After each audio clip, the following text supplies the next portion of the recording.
네, 안녕하세요. 충주 교육문화 사업을 선도하고 있는 에드인소프트의 석진우 대표라고 합니다. 여러분 만나서 반갑습니다. 자, 오늘은요, 한양사이버대학교 평생교육원이라고 하는 곳에서 미래유망 자격증에 대해서 하나 출시한 이번에 따끈따끈한 런칭한 영상이 있는데요. 국가공인진흥형 홈관리사라고 하는 이러한 신규 공인 자격증에 대해서 소개를 드릴까 합니다. 한양사이버대학교 평생교육원과 한국정보통신자격협회에서 직접 이러한 자격증을 런칭했는데요. 한양사이버대학교 학과장님이신 컴퓨터공학과 임동균 교수님이 직접 런칭했고, 이외에 다양한 교수님과 강사님들이 직접 구성한 자격증이고요. 자, 온라인으로 언제 어디서든 수강할 수 있고, 수강료에 대한 거는 30만원에서 5만원까지 접수가 가능한데요. 이러한 과정이 어떠한 과정인지를 설명을 드릴 건데요. 자, 그 전에, 대기업 관련직으로 전문가가 직강했고, 25년에는 학점은행제 학점 신청 예정입니다. 자, 관련 전문 자격증을 취득하고 다양한 직군으로 취업이 가능한데요. 주요 응시 기관은요. 자, 여기 보이시는 다양한 기관에서 이렇게 응시할 수 있는 기관이 많습니다. 한양사이버대학교 평생교육원에서 주최하는 이번 미래유망 자격증 분야인 국가공인진흥형 홈관리사에 대한 자격증에 대한 정보를 알려드릴 건데요. 한양사이버대학교 평생교육원 홈페이지에 접속하시면요, 교육과정에 인간 자격 소개를 클릭하시면 이렇게 다양한 자격증과 전체 과정 안내에서 진흥형 홈관리사 자격과정을 직접 교육을 들어서 수료할 수가 있습니다. 자, 진흥형 홈관리사라고 여러분들이 어떤 얘기인지 들어보셨나요? 스마트팜이라고 해가지고 IoT 기술을 이용해서 사물 인터넷 환경을 구성하는 것을 진흥형 홈관리사 자격과정이라고 하는데요. 국가공인진흥형 홈관리사 자격은 ICT 융합 분야 전문 자격증으로 향후 기술의 발전에 따라서 다양한 산업, 직무군으로 진출할 수 있는 기회를 가지는 것을 진흥형 홈관리사 자격증이라고 합니다. 자, 수강료가 5만원이지만 한양사이버대학교 평생교육원이라고 하는 공신력 있는 교육기관에서 이러한 자격증을 직접 출시하고 런칭을 했는데요. 자, 그러면 어떤 자격증인지 한번 볼게요. 자, 국가공인진흥형 홈관리사 자격증은 ICT 융합 분야 전문 자격증으로 향후 기술의 발전에 따라서 다양한 산업, 직무군으로 진출할 수 있는 기회를 가질 수 있습니다. 국가공인진흥형 홈관리사는 4차 산업혁명의 핵심인 사물인터넷과 초연결 기술을 기반으로 나날이 발전하는 진흥형 홈기기들의 효율적인 구축과 활용을 담당하는 전문 인력을 양성하기 위한 자격증인데요. 여러분들 사물인터넷이라고 하는 얘기를 한 번쯤 들어보셨나요? 위에 전등이 있잖아요. 전등 보이시죠? 자, 스마트폰 어플리케이션으로 버튼을 오픈을 클릭하면, 딸깍 클릭하면 여기 있는 원격으로 어떻게 될까요? 직접 에어컨도 켜고, 껐다 켜고, 그리고 전등도 끄고 켜고가 가능한 것이 사물 인터넷 IoT 환경이라고 할 수가 있습니다. 4차 산업혁명 시대는요, AI 인공지능 기술을 활용한 인공지능 전문가와 빅데이터 기술을 활용한 데이터 분석 전문가, 그리고 다양한 4차 산업혁명 시대에는 새로운 진로 직업 체험 프로그램들이 많아지고 있는데요. 그러한 과정 속에서 4차 산업혁명의 핵심인 사물인터넷과 초연결 기술을 기반으로 나날이 발전하는 진흥형 홈 기기들인 IoT라고 하는 기기들의 효율적인 구축과 활용을 담당하는 전문 인력을 양성하기 위한 자격증입니다. 자, 진흥형 홈 관련 시스템이나 기기의 설계, 컨설팅, 판매, 설치, 시공, 안전관리, 유지보수, 진흥형 홈 인증 등 다양한 분야에서 학습할 수 있는 자격증이 국가공인진흥형 홈관리사 자격증이라고 하는데요. 자, 학습 기간이 9월 30까지고 신청 기간은 4일이 남은 8월 31일까지 신청 기간으로 현재 접수를 받고 있습니다. 자, 이렇게 한양사이버대학교 평생교육원에서 국가고객지능형 홈관리사 자격증 과정을 런칭했는데요. 4차 산업혁명 시대의 IoT 신기술을 응용해서 새로운 IoT 기술로 여러분들이 이 자격증을 취득하면 사물 인터넷 전문가라고 하는 진로 직업과 다양한 혜택으로 기술로 취업을 하실 수가 있습니다. 취업과 창업을 동시에 두 마리 토끼를 잡으시는 분들 많으신데요. IoT 기술을 응용해서 지능형 홈 관리사 자격증 취득을 통해서 여러분들에 대한 미래를 구현해 보시기 바랍니다. 자, 임동경 교수님이 직접 런칭한 한양사이버대학교 평생교육원의 지능형 홈 관리사 자격 과정을 통해서 여러분들이 이 자격증을 취득하고 진출할 수 있는 분야로 사물 인터넷 전문가라고 하는 진로 직업으로 넘어갈 수가 있는데요. 지능형 홈 관리사를 한번 검색을 해보시면 이러한 국가공인 자격을 획득했다고 하는 뉴스 기사를 보시게 될 겁니다. 사실은 한양사이버대학교이기 때문에 가능한 거라고 생각이 드는데요. 지능형 홈 관리사 국가공인 자격증을 획득하고 기존의 스마트 홈 관리사에서 명칭을 변경해서 과학기술통신부로 해서 한국정보통신 자격협회가 스마트 홈 관리사라고 하는 자격증이 국가공인 지능형 홈 관리사, 인공지능과 사물인터넷 네트워크나 지능형 홈에 관한 이론 지식과 숙련 기능을 바탕으로 지능형 홈 환경 구현을 위한 시스템을 일반적인 권한 내에서 설계, 구축, 운용하는 전문 인력을 양성하기 위한 자격증인데요. 이러한 스마트 홈 관리사인 지능형 홈 관리사 자격증 취득을 통해서 여러분들에 대한 4차 산업혁명 시대의 미래 신기술 역량을 확보해 취업 또는 창업을 준비할 수가 있습니다.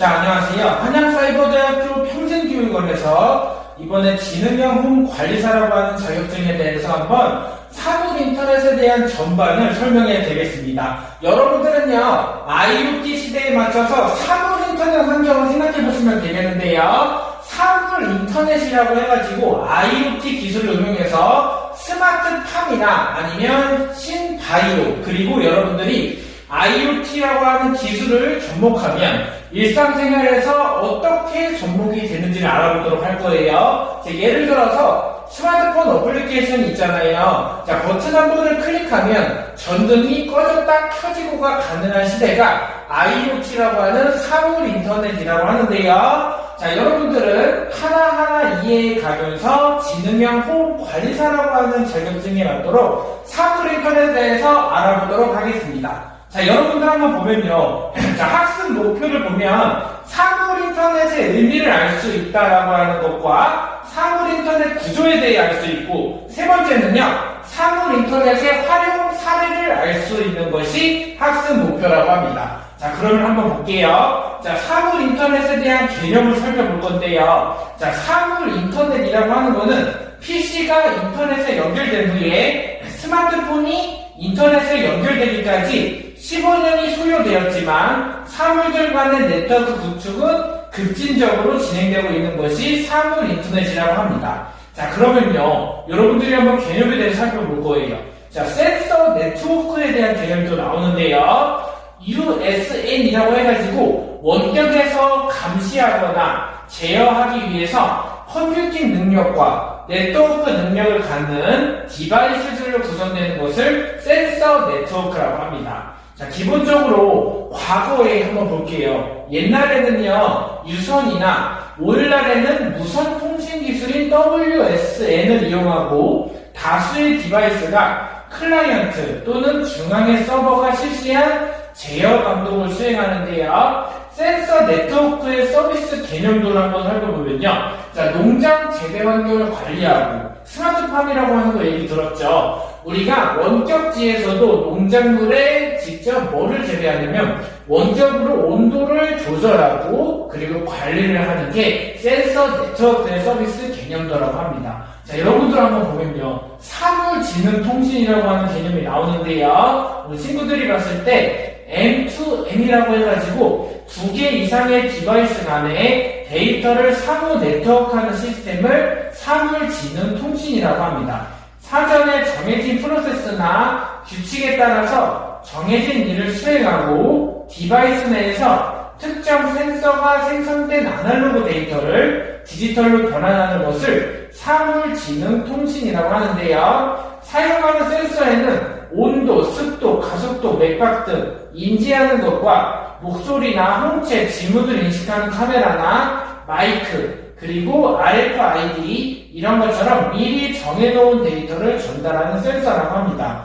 자, 디바이스가 직접 측정하거나 수집된 데이터를 서버에 전달하면 서버는 가공, 분석하고 피드백을 해당 디바이스나 다른 디바이스에 보내 처리하는 거를 여러분들이 해당되는데요. 자, 사물지능통신의 예를 한번 볼게요. 차량 단말기나 차로 안테나가 상호 마주볼 때 최적의 통신을 수행하는 것을 사물지능통신이라고 합니다. 자, 여러분들 한번 보면요. TIP라고 하는 개념이 나오는데요. RFID라고 해가지고 태그 리더가 방출하는 전자기 신호에 반응하는 작은 태그를 TIF라고 합니다. 자, 이번에는요, 여러분들이 사물 인터넷에 대한 개념을 살펴볼 건데요. 1999년 케빈 애쉬폰이 RFID 및 센서가 사물에 탑재된 사물 인터넷이 구축될 것에서 유래됐다고 하는데요. 자, 한번 개념에 대해서 살펴보도록 할게요. 자, 여기 도표를 보잖아요. 무선 센서 네트워크와 사물지능통신, 그리고 사물 인터넷은 확장되어 있다고 하는 개념이 나오는데요. 사물들의 연결에 초점되고 사물과 사물, 그리고 사람과 사물에 대한 연결이 IoT라고 하는 개념입니다. 연결이 가져다주는 부가가치나 혜택에 초점을 두고 비물리적 객체나 가상객체 사이에서도 통신하는데요. 사물 인터넷에 대한 정의를 한번 살펴볼게요. 사물 인터넷은요, 센서가 내장되어 있는 사물, 디바이스들이 상호 커넥트 연결되어 각각의 사물들이 제공하던 것 이상의 새로운 가치를 제공하는 것을 사물 인터넷 기술이라고 하는데요. 자, M2M이라고 해가지고 지금 보시는 것처럼 여기 구간이 M2M이에요. 자, M2M은요, 기계와 기계 간의 연결, 그리고 원격 검침, 바코드 시스템을 해당되는 거고요. IoT라고 해가지고 M2M에 확장돼서 사람과 사람 간의 통신을 담당하는 부분을 스마트 헬스케어라고 합니다. 자, 그러면요, 사람과 사람을 대상으로 하는 네트워크 전체를 IoT라고 하는 건데요. 자, IoE라고 하는 개념은요, 사람, 사물, 공간 등 모든 것이 연결되어 소통하는 것을 IoE라고 합니다. 자, 사람의 의식이나 식물과 동물, 우리 주변에 벽과 빌딩이 있는데요. IoT는요, 구성 요소와 기능들이 있는데요. 한번 어떠한 부분인지 한번 볼게요. 자, 센서는요, 주의 반응을 감지하는 길을 센서라고 하고, 네트워크는 사물의 반응으로 정보를 전달하는 선로를 네트워크라고 합니다. 클라우드는요, 데이터를 보관하는 기억을 클라우드라고 하고, 빅데이터는 데이터 활용을 판단하는 데를 빅데이터라고 합니다. 그러면요, 여러분들이 데이터 사이언티스트라고 하는 개념은 어떤 개념일까요? 데이터를 추출하고 데이터를 가공하는 기술을 데이터 엔지니어라고 하는데요. 자, 사물 인터넷 시대에 맞춰서 빅데이터에 대해서 한번 알아보도록 하겠습니다. 소셜 네트워크와 사물 간의 통신의 증대로 데이터의 증가, 다양한 디바이스 증가로 빅데이터가 수련되는 것을 빅데이터라고 하는데요. 전 세계 정보량 증가에 따라서 빅데이터 출현 배경을 한번 보면요. 자, 빅데이터는 3요소로 구성되어 있습니다. 자원과 기술과 인력으로 구성되어 있는데요. 데이터 자원을 확보하고 품질을 관리하는 자원과 그 다음에 기술, 테크라고 하는 데이터 저장, 관리, 기술이라고 하는 빅데이터 플랫폼의 기술이라고 합니다. 그 다음은요, 인력이라고 해가지고 데이터 사이언티스트를 담당하는 데이터를 추출한다거나 데이터를 가공하는 데이터 전문가라고 하는 직업과 그리고 여러분들이 이러한 것을 활용해서 빅데이터 활용을 위한 3대 요소를 활용하면 기술과 자원과 인력을 활용해서 여러분들이 빅데이터에서 여러분들이 새로 어떤 개념인지도 살펴볼 수가 있습니다. 자, 그러면요. 자, 디지털 정보량이 기하급수적으로 폭증해가지고 여러분들이 한번 보면요. 데이터 형태는 점점 다양해지는데요. 여러분들이 사물 인터넷의 발달을 한번 보겠습니다. 초기에는요, 인간이 직접 제어하기 힘든 환경에 적용하는 것을 초기 사물 인터넷이라고 하고요. 여러분들이 그림으로 보는 것처럼 독일은요, 생산 과정에 있어서 지능화, 자동화, 네덜란드는 젖소의 건강 상태와 임신 징후를 분석하는 이렇게 IoT 사용의 예시를 나타냈습니다. 자, 이런 거 보고 느낀 게 있죠? 사물 인터넷과 만물 인터넷의 차이점이 존재하는데요. 사물 인터넷의 진보적 형태와 만물 인터넷에 대한 차이가 존재하고 사람, 데이터, 사물, 프로세스가 네트워크에 연결되어서 소통하면서 새로운 가치를 창출하는 것을 여러분들이 사물 인터넷이라고 합니다. 자, 한번 볼 거예요. 자, 그림으로 나타낸 것이 만물 인터넷의 개념인데요. 여러분들이 사물 인터넷과 만물 인터넷에 대한 차이와 각각의 차이점 비교를 살펴봤잖아요. 클라우드, 그리고 모바일, 소셜미디어, 빅데이터 컴퓨팅 기술의 향상이 되었고요. 메칼드 법칙이라고 해가지고 NT 규모가 커짐에 따라서 그 비용이 증가, 규모는 줄어들지만 NT 가치는 기하급수적으로 증가하는 것을 메칼드 법칙이라고 합니다. 자, 그러면요, 만물 인터넷 시대에 대해서 한번 볼게요. 자, IoT뿐만 아니라 클라우드, 그리고 빅데이터, 그리고 다양한 혁신 기술을 포함하는데요. 한방향 통신이 위주인데 쌍방향 통신이 가능하다고 합니다. 자, IoT의 한 단계 진화한 것으로요, 내가 원하는 결과를 얻기 위해서 기기를 조작하지 않아도 결과를 얻을 수 있는데요. 여러분들 한번 보겠습니다. 자, 사물 인터넷 구조의 사물 인터넷의 출현 배경에 대해서 살펴볼 건데요. 1990년대 개인 PC 도입 및 활성화로 3A 시대로 산업 구조가 개편되었고 2000년대는 인터넷 기반의 웹 출현으로 포털 기업, 미디어 콘텐츠로 새로운 비즈니스 모델을 출현합니다. 자, 그러면 각 초연결 사회가 나타났는데요. 여러분들이 한번 그림을 보시면요. 초연결 사회라고 나와 있어가지고 시간에 제약 없는, 대상에 제약 없는, 장소에 제약 없는 것이 여러분들 초연결 시대의 세 가지 차원이라고 해요.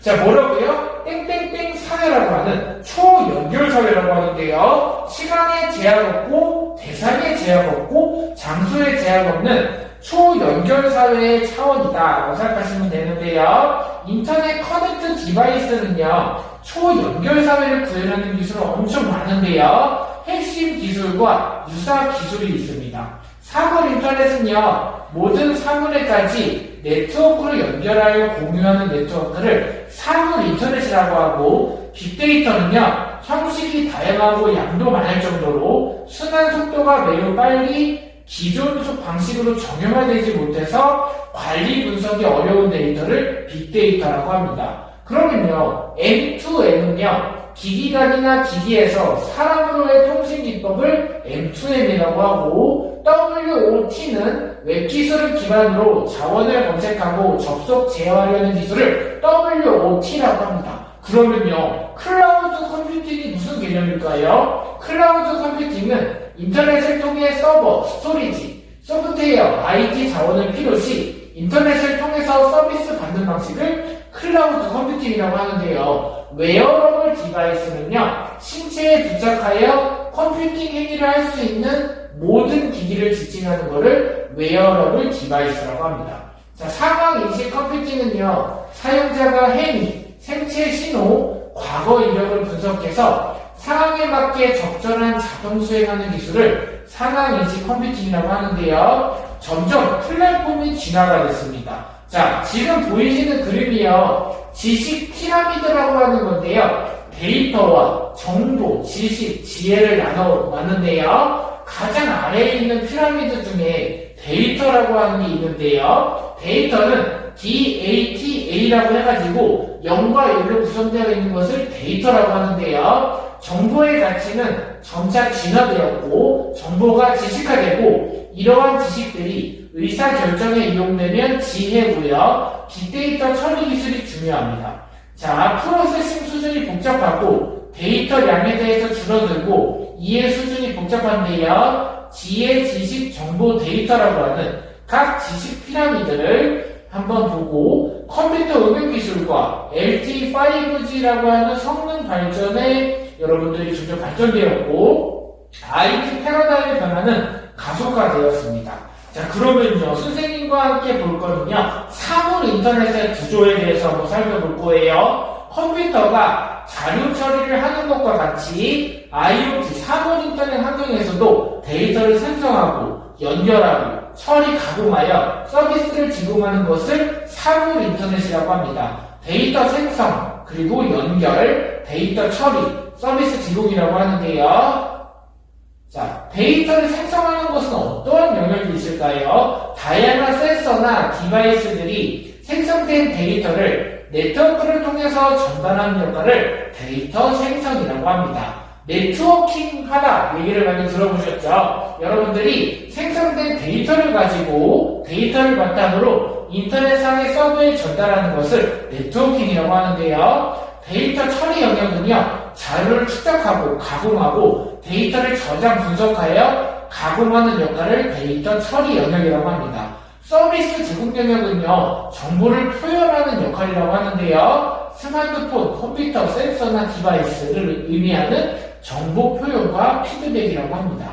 자, 사물 인터넷의 구성 요소는요, 센서, 네트워크, 서비스, 인프라가 있는데요. 사물 인터넷의 네 가지 기술적 구성 요소는요, 센싱이라고 하는 게 있는데요. 센싱은 정보 수집과 실시간 전달, 네트워크 인프라는요, 사물과 사물과의 인터넷 연결을 담당하고요. 서비스 인터페이스는 수집된 정보의 가공, 처리, 융합을 담당하는 것을 서비스 인터페이스라고 합니다. 여기까지 이해되셨죠? 자, 우리가 알아볼게요. 센서라고 하는 게 있는데요. 센싱 기술은요, 정보를 수집하고 이를 전송할 수 있는 지능을 갖도록 사물화한 기술을 센서라고 하는데요. 출퇴근 시 상호증이나 길거리 CCTV, 그리고 집 앞에 켜지는 조명을 담당하는 RGB 센서는요, 화면 밝기 자동 조절이나 눈 피로도 경감을 위한 것이 RGB 센서고요. 기압 센서는요, 직접 산으로 올라갈 때 칼로리 소모량을 정확히 측정하는 것을 기압 센서라고 합니다. 그리고 호열 센서는 플립 커버 안 열고 주요 정보를 확인하는 기능이고요. 온도 센서, 그리고 제스처, 근접 자이로 가속도가 있는데 여기까지 알아본 한양사이버대학교에서 있는 교육과정 중에 이 교육과정에 대해서 알아보았습니다. 자, 지금까지 충주에서 교육문화 사업을 선도하고 있는 에드윈 소프트의 석진호 대표라고 합니다. 감사합니다.